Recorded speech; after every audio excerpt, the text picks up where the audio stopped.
കേരള മുൻ മുഖ്യമന്ത്രി പിണറായി വിജയന്റെ മകൾ വീണ ടിയുടെ ഉടമസ്ഥയിലുള്ള എക്സാലോജിക് സൊല്യൂഷൻസ് പ്രൈവറ്റ് ലിമിറ്റഡും കൊച്ചിൻ മിനറൽസ് ആൻഡ് റൂട്ടെയിൽ ലിമിറ്റഡും തമ്മിലുള്ള സാമ്പത്തിക ഇടപാടുകളെക്കുറിച്ചുള്ള കോർപ്പറേറ്റ് കാര്യ മന്ത്രാലയത്തിന്റെ അന്വേഷണത്തിൽ ഉയർന്നുവന്ന പ്രധാന ആരോപണങ്ങളാണ് ഇവ.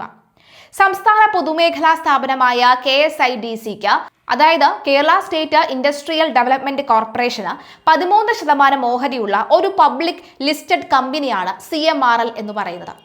കമ്പനീസ് ആൻഡ് ആക്ട് പ്രകാരമുള്ള പ്രോസിക്യൂഷൻ നടപടികളുടെ ഭാഗമായി കഴിഞ്ഞ വർഷം എറണാകുളത്തെ കോടതിയിൽ സീരീസ് ഫോർ ഇൻവെസ്റ്റിഗേഷൻ സമർപ്പിച്ച SFIO സമർപ്പിച്ച റിപ്പോർട്ട് വിശദീകരിക്കുന്ന ഈ ആരോപണങ്ങളാണ് വീണയ്ക്കും CMRLനുമെതിരെ എൻഫോഴ്സ്മെന്റ് ഡയറക്ടറേറ്റ് നടത്തുന്ന കള്ളപ്പണം വെളുപ്പിക്കൽ അന്വേഷണത്തിന്റെ കാതൽ.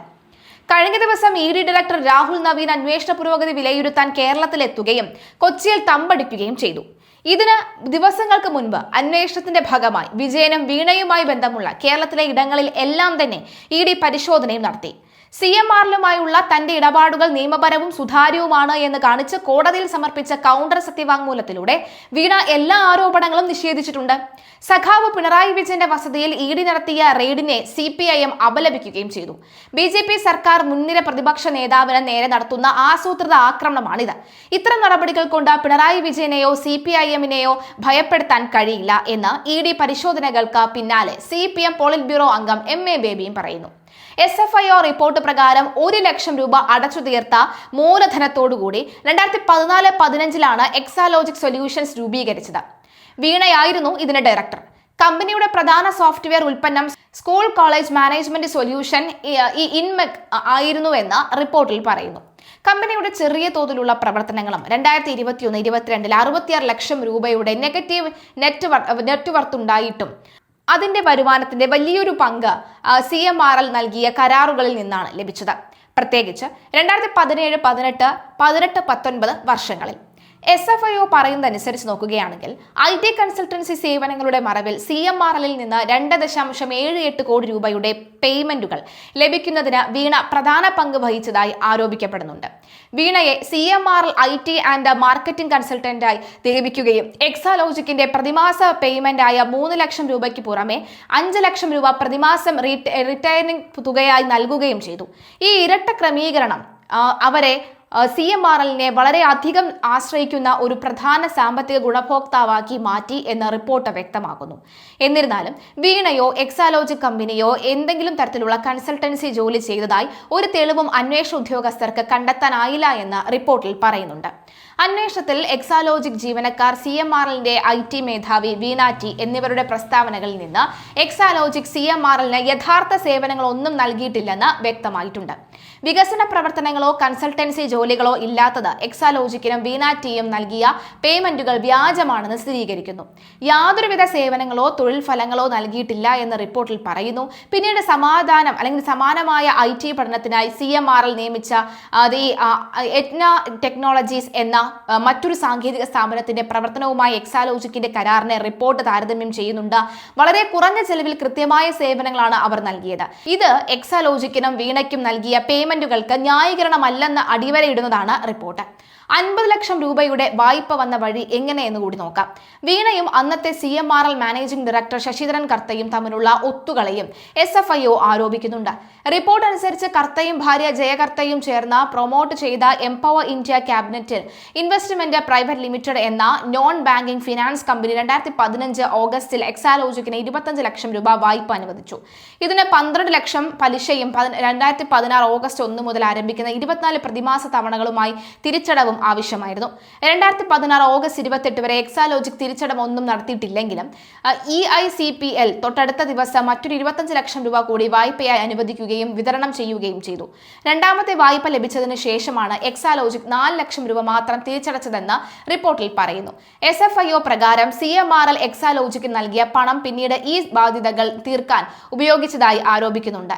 ബാങ്ക് രേഖകൾ സൂചിപ്പിക്കുന്നത് CMRL എക്സാലോജിക്ക് നൽകിയ ഫണ്ടുകൾ ഭൂരിഭാഗം എംപവർ ഇന്ത്യ ക്യാബിനറ്റിൽ ഇൻവെസ്റ്റ്മെന്റ് പ്രൈവറ്റ് ലിമിറ്റഡിലെ എക്സാലോജിക്കിന്റെ കടങ്ങൾ വീട്ടാൻ മാറ്റിയതാണ്.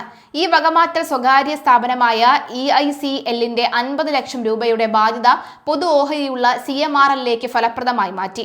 ഇത് CMRLന് സാമ്പത്തിക നഷ്ടമുണ്ടാക്കി എന്നാണ് റിപ്പോർട്ട് പറയുന്നത്. സിന്തറ്റിക് റൂട്ടൈൽസും അനുബന്ധ രാസ ഉൽപ്പന്നങ്ങളും നിർമ്മിക്കുന്നതിൽ ഈ വൈദഗ്ധ്യമുള്ള ഒരു ലിസ്റ്റഡ് മാനുഫാക്ചറിംഗ് കമ്പനിയാണ് CMRL. കർത്താ കുടുംബമാണ് 35.57% ഇതിലെ ഏറ്റവും വലിയ ഓഹരി ഉടമകൾ. തൊട്ടു പിന്നാലെ 13%വുമായി KSIDCയും ഉണ്ട്. അന്വേഷണ വേളയിൽ പരിശോധിച്ച ഇമെയിൽ ഇടപാടുകൾ പ്രധാനമായും സേവനങ്ങൾ നൽകുന്നതിനേക്കാൾ ഇൻവോയ്സ് തയ്യാറാക്കുന്നതിലും പേയ്മെന്റുകൾ റിലീസ് ചെയ്യുന്നതിലും മാത്രമായിരുന്നു കേന്ദ്രീകരിച്ചിരുന്നതെന്ന് അന്വേഷണ ഉദ്യോഗസ്ഥർ പറയുന്നു. വീണയും ശശിധരൻ കർത്തയും തമ്മിലുള്ള ഒത്തുകളിയും അന്വേഷണത്തിൽ പുറത്തുവരുന്നു. ഇമെയിലുകൾ പ്രധാനമായും ഇൻവോയ്സ് ഇനറേഷനിലും പേയ്മെന്റ് പ്രോസസ്സിംഗിലുമാണ് ശ്രദ്ധ കേന്ദ്രീകരിച്ചത്. അല്ലാതെ യഥാർത്ഥ സേവനം നൽകുന്നതല്ല ഇത്.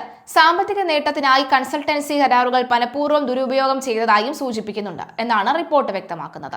CMRLന്റെ സാമ്പത്തിക കാര്യങ്ങളെക്കുറിച്ച് നടന്ന വിപുലമായ SFIO അന്വേഷണത്തിനിടയിലാണ് എക്സാലോജിക്കുമായി ബന്ധപ്പെട്ട ആരോപണങ്ങൾ ഉയർന്നു വന്നത്. ഇത് കമ്പനി ഫണ്ടുകൾ വകമാറ്റുന്നതിലെ ദീർഘകാലമായുള്ള പദ്ധതി അന്വേഷണ ഉദ്യോഗസ്ഥർ കണ്ടെത്തുന്നതിലേക്ക് നയിച്ചു. റിപ്പോർട്ട് അനുസരിച്ച് ഈ സ്ലഡ്ജ് കൈകാര്യം ചെയ്യുന്നതിലും ഗതാഗതത്തിലും CMRL 139 കോടി രൂപയുടെ വ്യാജ പണച്ചെലവുകൾ രേഖപ്പെടുത്തിയിട്ടുണ്ട്. കൂടാതെ തിരിച്ചറിയപ്പെടാത്ത വെണ്ടർമാർ ഉൾപ്പെടുന്ന അമിത ഇൻവോയ്സിംഗിലൂടെ മറ്റൊരു 43 കോടി രൂപയും രേഖപ്പെടുത്തി. 15 വർഷത്തിനിടയിൽ ആകെ 182 കോടി രൂപയുടെ പണം ദുരുപയോഗം ചെയ്തതായും ആരോപണം ഉണ്ട്. 2019 CMRL ആദായ നികുതി വകുപ്പ് നടത്തിയ പരിശോധനയിൽ കണ്ടെടുത്ത ലൂസ് ഷീറ്റുകളെ ഭാഗികമായി ആശ്രയിച്ചാണ് അന്വേഷണം നടത്തിയത് എന്ന് SFIO കോടതിയിലും ബോധിപ്പിച്ചു. ഇത് യഥാർത്ഥ പണമിടപാടുകൾ രേഖപ്പെടുത്തിയതാണെന്ന് അന്വേഷണ ഉദ്യോഗസ്ഥർ പറയുന്നു. വിവിധ ഈ ഹെഡുകൾക്ക് കീഴിൽ തരംതിരിച്ചിട്ടുള്ള പേയ്മെന്റുകൾക്ക് പുറമെ മാനേജിംഗ് ഡയറക്ടറുടെയും അദ്ദേഹത്തിന്റെ ബന്ധുക്കളുടെയും പേരിൽ രേഖപ്പെടുത്തിയിട്ടുള്ള പണമിടപാടുകളും ലൂസ് ഷീറ്റുകൾ വെളിപ്പെടുത്തുന്നുണ്ട്. അതിനാൽ നടത്തിയ പണമിടപാടുകളും CMRLന്റെ പ്രവർത്തനങ്ങളും തമ്മിൽ യാതൊരു ബന്ധവുമില്ല എന്ന് കാണുന്ന റിപ്പോർട്ടും പുറത്തുണ്ട്. എന്തായാലും CMRL എക്സാലോജിക് മാസപ്പടി കേസിൽ മുൻ മുഖ്യമന്ത്രി പിണറായി വിജയന്റെ മകളും മുൻ മന്ത്രി കൂടിയായ റിയാസിന്റെ ഭാര്യയുമായ വീണ തൈക്കണ്ടിക്കെതിരായ SFIO കണ്ടെത്തിയ തെളിവുകൾ ആവശ്യപ്പെട്ടുള്ള എൻഫോഴ്സ്മെന്റ് ഡയറക്ടറേറ്റ് അപേക്ഷ കൊച്ചിയിലെ പ്രത്യേക കോടതിയാണ് പരിഗണിക്കുന്നത്. സാക്ഷ്യപ്പെടുത്തിയ പകർപ്പുകൾ നൽകുന്ന കാര്യത്തിൽ SFIO നിലപാട് നേരത്തെ PMLA കോടതി ചോദിച്ചിരുന്നു. SFIO കസ്റ്റഡിയിലെടുത്ത 134 രേഖകൾ വേണമെന്നാണ് EDയുടെ ആവശ്യം. കരിമണൽ കമ്പനിയുമായി വീണയും എക്സാലോജിക്കും ഉണ്ടാക്കിയ കരാർ പകർപ്പും വീണയുമായി നടത്തിയ സാമ്പത്തിക ഇടപാട് രേഖകളും ED ആവശ്യപ്പെട്ടിട്ടുണ്ട്. വീണയെ ചോദ്യം ചെയ്യാൻ വിളിപ്പിക്കുന്നതിന് മുൻപ് പരമാവധി തെളിവുകൾ ഉറപ്പാക്കുന്നതിന്റെ ഭാഗമായാണ് നടപടി എന്നാണ് സൂചന. എന്തായാലും വീണയെ പൂട്ടലാണോ ലക്ഷ്യമെന്ന ചോദ്യവും ഉയരുന്നുണ്ട്. മാസപ്പടി കേസിലെ കള്ളപ്പണ ഇടപാടിൽ വീണയെ പൂട്ടാൻ ലക്ഷ്യമിട്ടുള്ള നീക്കമാണ് ED നടത്തുന്നത്.